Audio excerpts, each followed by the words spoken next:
Hello everybody, and welcome to RPG Horror Stories. I'm your host, Sue, and hey, if you like, comment, and subscribe, I'm gonna increase your dick size by 3 inches. Now let's get on with some stories! My players got what they asked for, and I'm paying the price.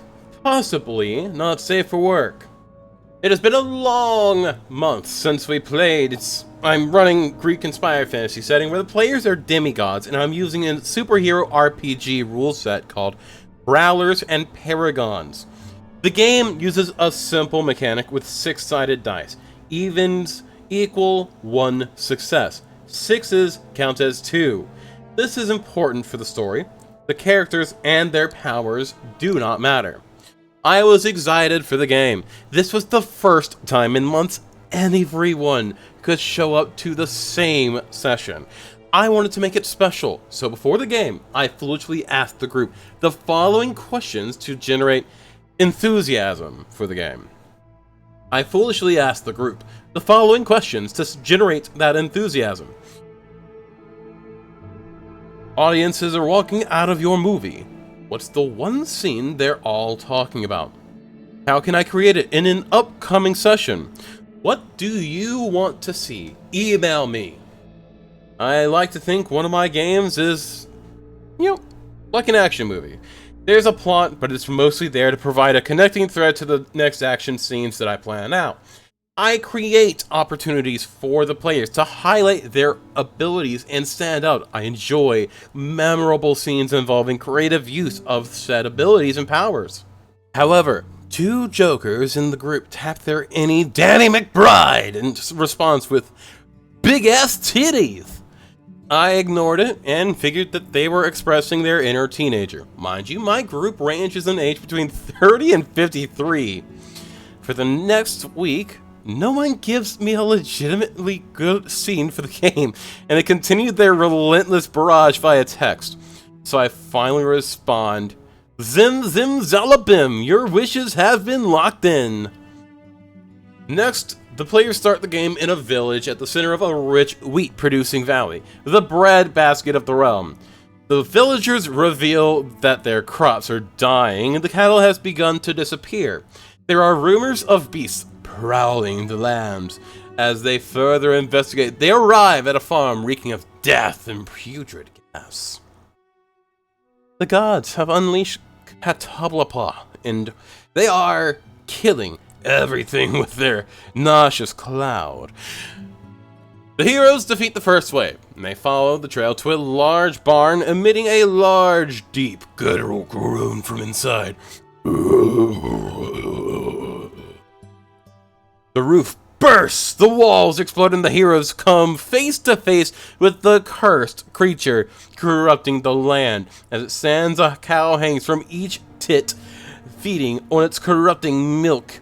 A player yells, big ass titties! And the game devolves from there.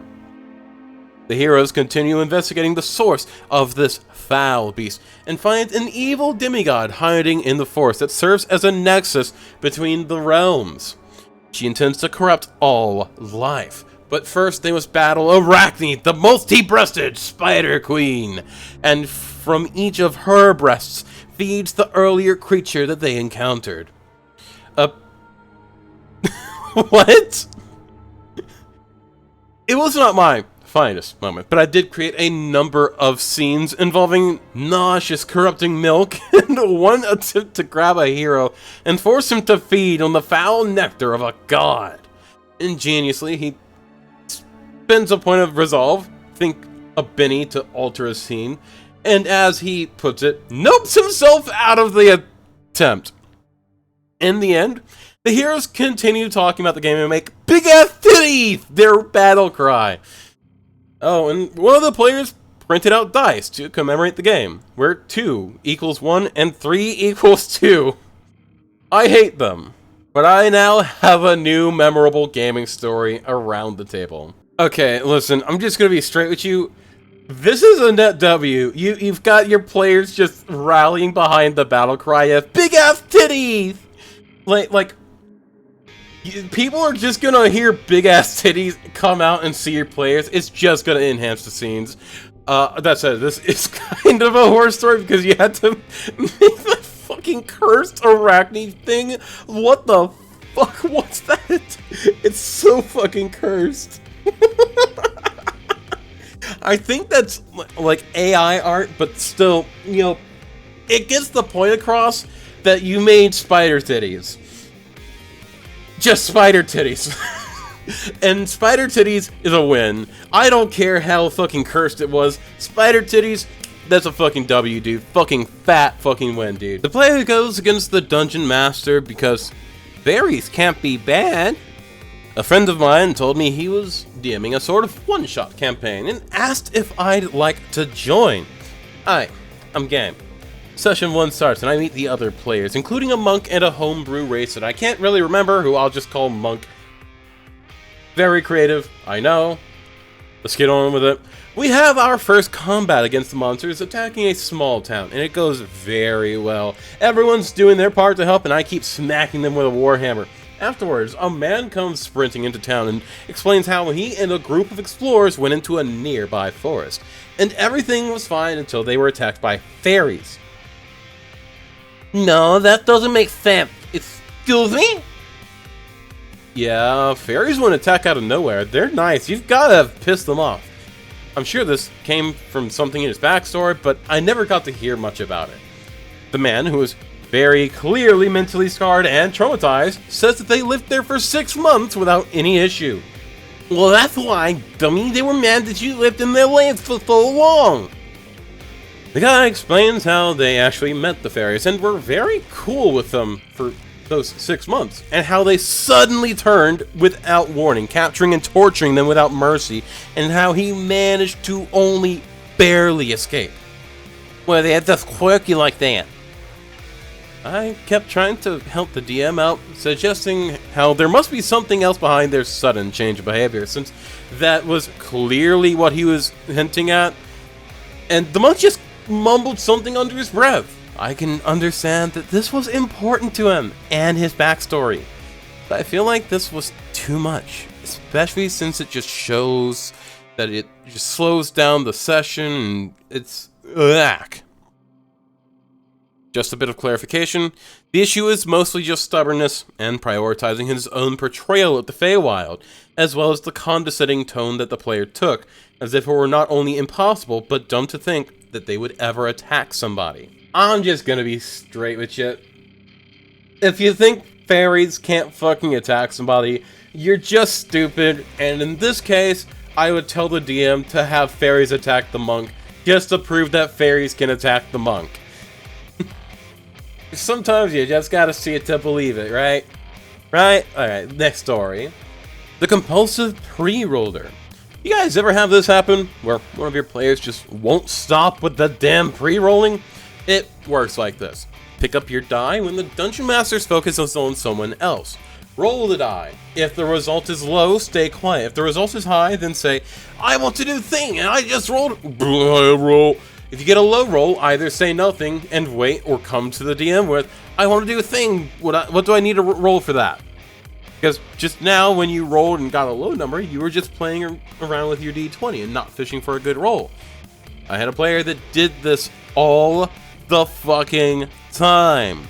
This was the same player that with a barbarian never rolled under a 15 on a wisdom save. Okay, I'm gonna be straight with you. Here's how you handle this sort of thing. People are I just let people roll all the time at my table, right? Even if they're rolling for nothing. But here's the thing. If you are playing with your dice, that's fine. But you can't play with your die and then suddenly be like, oh, hey, I want to do this, and I just rolled this on my die. That's not how it works.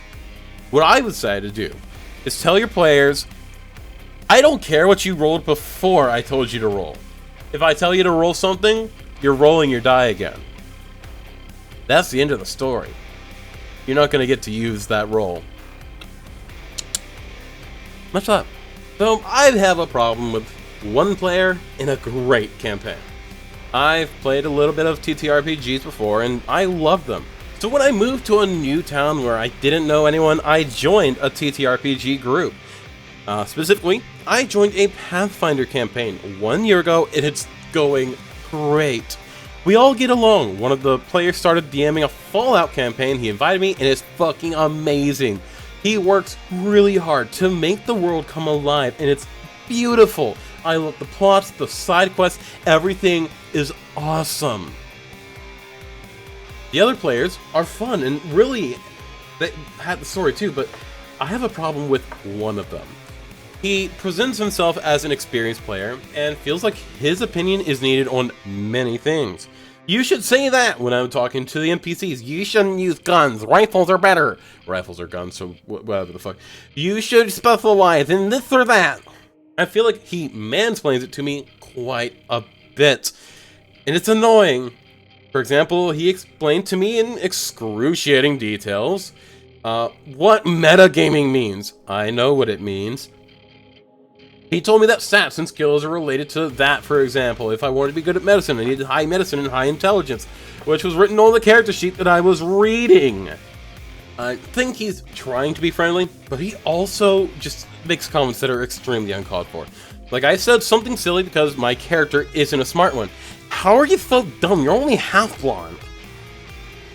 What? You haven't watched Cowboy Bebop? You have to seriously work pop culture. In a friendly, laughing tone, but it was mean. I feel like he's less problematic since I mentioned that I have a boyfriend 1 or 2 sessions ago, but he annoys me so much that I have a very hard time being patient with him. He proclaimed himself leader of our party since he is the smartest. I know I should set boundaries, but I'm scared I'll go too far and be mean and be perceived as the troublemaker.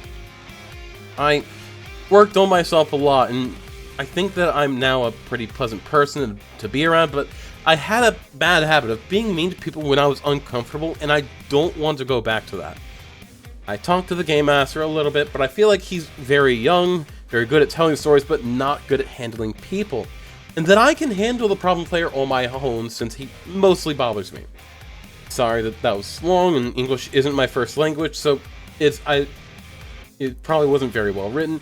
Don't worry, OP, you did very well. This is actually pretty clear, concise, and to the point. So, really what you are gonna need here is a little small dose of, like, corpo speech. You know, like, if he's mansplaining a character part to you, you'd be like, oh, hey, thank you for explaining that, but I do feel like I already have a grasp on the subject matter already, though I could use a little bit of help with so-and-so. And just let him mansplain something that you already know that you can just tune out. You know, divert it a little bit, that sort of shit. Other things that you can do are be like, hey, listen, dude, I'm not cool with this. I know that you're trying to be helpful, but if I don't, like, know something, I would prefer to be able to ask the Dungeon Master. I prefer his ruling, not yours. Just be straight to the point with them. There's no point in beating around the bush. Either you're gonna divert him over to something else so that you can safely tune him out for like that half an hour that he's fucking talking at you, or you're just gonna be like, dude, I know this already. Please just let the DM do their job. You're good. That's all you gotta do. Of course, if he keeps going, you know that he's an asshole, and you just got to be an asshole back to him. It's just how shit works with that guy. That's what this person is. He's that guy. Yeah. That's my advice for you, OP. Now, much love. Stay sexy. That's all we have for today. And remember to like, comment, and subscribe if you like this video. And I'm going to increase your cock size by about 3 to 4 inches. And if you stayed this long, you've got some big dick energy to begin with. Now, much love. Stay sexy. And I'll see you guys on Twitch later. Bye-bye!